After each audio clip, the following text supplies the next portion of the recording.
저도 초반에 하나 올리는데 정말 30분이 넘게 걸렸거든요. 근데 진짜 이래서 도저히 안 되겠다. 제가 대표님들께 당부드릴 말씀이 있어요. 절대 더 벌리려고 하지 마세요. 그럼 매출이 안 납니다. 월 매출 1,000만 원. 이걸 이루기 위해서 저는 최대 3개월의 시간이 걸린다고 영상에서 항상 소개를 해드렸었는데요. 사실 제가 떠먹여 드린 대로만 하면 금방 이룰 수 있을 것 같지만 막상 해보시다 보면 이 매출을 이루는 과정에서 간과하셨던 부분들을 많이 깨닫게 되실 겁니다. 하지만 이런 부분들을 사업에 잘 보완하고 적용한다면 월 1,000만 원은 제가 말씀드린 대로 3개월 안에 무조건 가능한 부분이니까요. 오늘은 어디에서도 좀 들어보기 힘들었던 저만의 경험을 토대로 한 조언들을 좀 해드리려고 합니다. 일단 첫 번째는 업무 몰입에 대한 부분입니다. 많은 대표님들이 집에서 일을 해야 될까? 사무실에서 일을 해야 될까? 이런 장소에 대한 고민을 의외로 많이 하시더라고요.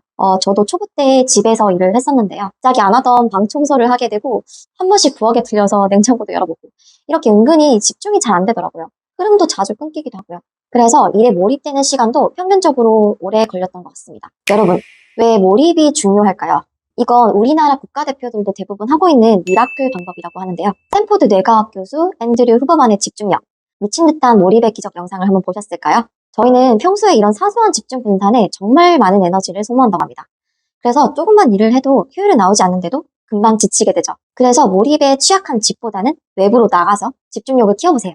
핵심은 하던 일에만 몰입할 수 있게 분산된 집중을 다시 가져오는 거라고 보시면 되는데요. 집중의 범위를 좁혀주는 거죠. 실제로 앤드류 후버만 교수님 말씀에 따르면 몰입도에 따라서 뇌가 2배, 3배 집중력 차이가 나게 되면서 그에 따른 효율이 무려 5배 이상 차이 난다는 결론이 있었어요. 저희는 이런 일의 효율을 극대화하려면 쓸데없이 집중이 분산되지 않는 일에 적합한 환경에서 일을 하는 게 아무래도 좋겠죠. 저 같은 경우는 아직 매출이 별로 발생하지 않았어도 일단 집 외부에서 하시는 걸 추천드려요. 사무실이면 더할 나위 없이 좋겠지만 초보 대표님들 경우는 사무실이 아직 없으신 분들이 대부분이시기 때문에 일단 스터디 카페라든지 조용한 카페로 나가셔서 하시는 걸 추천드립니다. 앞서 말씀드렸듯이 저도 초보 시절에는 집에서 일을 하면서 잠도 자고 일도 자꾸 미루게 되고 밖에 나가기 싫어지고 그랬는데 이러다가 나 정말 페인 되겠다 이런 생각에 억지로라도 사무실에 들어가야겠더라고요. 그래서 들어가게 된 후부터 업무의 집중도가 높아지고 또 지구력이 향상되면서 똑같은 시간을 투자했을 때 집에서 일할 때보다 실질적으로 결과물이 2배 이상 차이가 났습니다. 두 번째, 상품을 등록하는 데 들어가는 시간입니다. 여러분, 왜 이게 중요할까요? 우리 사람에게는 모두 24시간이 동등하게 주어져 있고 인간의 체력은 분명 한계가 있습니다. 또 저희가 수없이 예기치 못한 상황들, 계획을 세운 일들을 해야 하죠. 그런데 상품 등록에만 무수히 많은 시간을 들인다면 다른 일들을 할 수 없게 돼요. 그래서 효율을 올리는 습관을 계속 들이셔야 합니다. 예를 들어볼게요. 예전에 저는 상품 등록에만 오전에 4시간을 소비해서 CS 처리, 배송 처리, 직원 관리에 큰 힘을 쓰지 못했었는데요. 근데 매출이 점점 악화되면서 그때부터 효율에 대한 고민을 정말 많이 했어요. 상품 등록 시간을 줄이고 효율을 올린 시점부터 매출이 다시 회복되다 못해 점점 높아지게 되었습니다.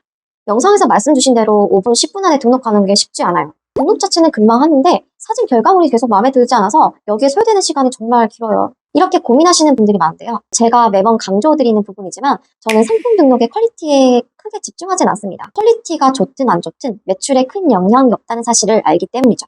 그렇다고 너무 대충 찍어서 올리라는 뜻은 아니고요. 정말 최소한의 필요한 부분만 충족시키고 그 이상의 작업은 굳이 해도 될 필요가 없다는 말씀입니다. 저도 초반에 하나 올리는데 정말 30분이 넘게 걸렸거든요. 근데 진짜 이래서 도저히 안 되겠다 해서 저는 이걸 어떻게 고쳤냐면 이 핸드폰 스톱워치 있죠. 이걸 30분 단위로 세팅을 해서 30분 안에 5개를 등록하겠다. 이런 저만의 목표를 세운 다음에 어떻게든 제한 시간 안에 다 등록할 수 있도록 했습니다. 그러면 정말 필수적인 그 최소한의 요소 외에는 다른 부분들은 그냥 넘어갈 수밖에 없게 되는데요. 제 완벽주의자 성향을 잘 알기 때문에 처음에 마음은 되게 불편했는데 이제 그 매출의 결과론적인 부분만 떼놓고 봤을 때는 이렇게 생산성을 우선으로 생각하고 일을 하는 게 맞더라고요. 결론은 상품 등록 시간도 3분의 1로 줄어들게 되었고 매출은 당연히 빠르게 성장했습니다. 그리고 다음으로는 팔린 상품에 대한 분석과 그리고 관찰하는 습관을 가지셨으면 좋겠습니다. 제가 추석 연휴 동안 읽었던 책들 중에 정말 감명 깊게 읽었던 책이 있는데요. 데일 카네기의 인간관계론입니다. 제가 생각나는 구절이 몇 개 있는데 그 중에서 제가 여러분들께 말씀드리고 싶은 딱 한 구절이 있어요. 다른 사람의 사고방식을 이해하고 그 사람의 처지에서 사물을 볼 줄 아는 사람은 미래를 걱정할 필요가 없다. 제가 컨설팅 해드리는 대표님들 중에 생각보다 주문이 빨리 들어와요 라고 말씀 주시는 분들의 공통점이 있어요. 내가 원하는 제품이 아니라 사람들이 원할 것 같은 걸 찾아서 판 거예요.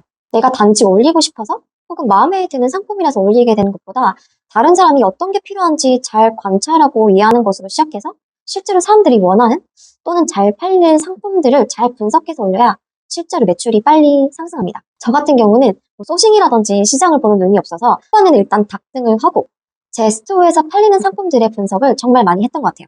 예를 들어서 제가 이전 영상에서 초보 시절 제 주력 상품 중 하나인 핑거라임에 대해서 소개를 했었는데요. 올릴 당시에는 잘 몰랐었지만 막상 이 상품이 터지고 나서 매출이 올랐네, 운이 좋았네, 아 신난다 이렇게가 끝이 아니라 저는 고객들과의 CS 전화를 오히려 기회를 삼았어요. 대응을 하면서도 넌지시 고객들에게 이 상품을 어떻게 알고 사셨는지, 이걸 왜 사셨는지 등의 질문들을 했었는데요.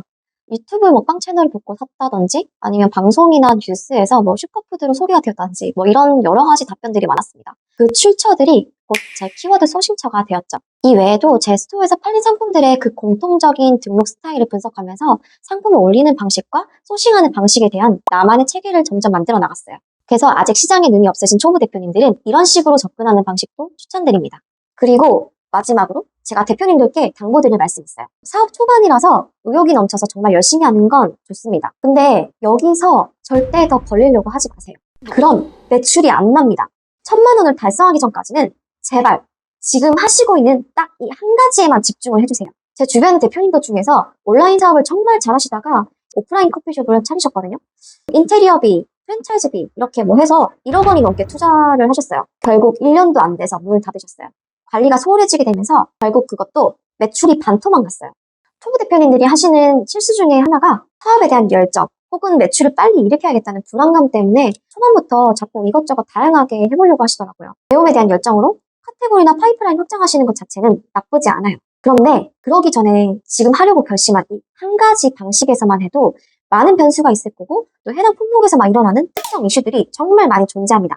초보분들이시라면 더욱더 여기에 대한 경험과 대처 방법이 부족할 거고요. 제 생각으로는 최소 2달 차 이상이 돼야 공통적으로 일어나는 이슈에 대해 80% 정도의 경험치가 차게 되면서 그때부터 겨우 해당 카테고리에 대한 감이 조금씩 생기게 되고 업무가 익숙해지게 된다고 말씀드리고 싶어요. 이때부터 본격적으로 매출이 올라가게 되는 거예요. 예를 들어서 농산물, 수산물, 축산물 비슷해 보이지만 서로 다른 카테고리의 품목을 동시에 진행한다고 가정을 해봅시다. 농산물은 보통 뭐 기상악화라든지 상품 변질 등의 이슈가 있을 테지만 수산물은 생물이 죽어서 간다든지 아니 냄새가 나는 등의 다른 성격의 이슈들이 있어요. 특히 수산물은 요즘에 뭐 말들이 많죠. 그 부분에 대한 전략도 따로 생각해야 되고요. 네, 겉으로는 잘 와닿지 않으실 수 있지만 품목별로도 소비 시기, 주 고객층과 이슈, 판매 전략이 정말 다양하고 달라요.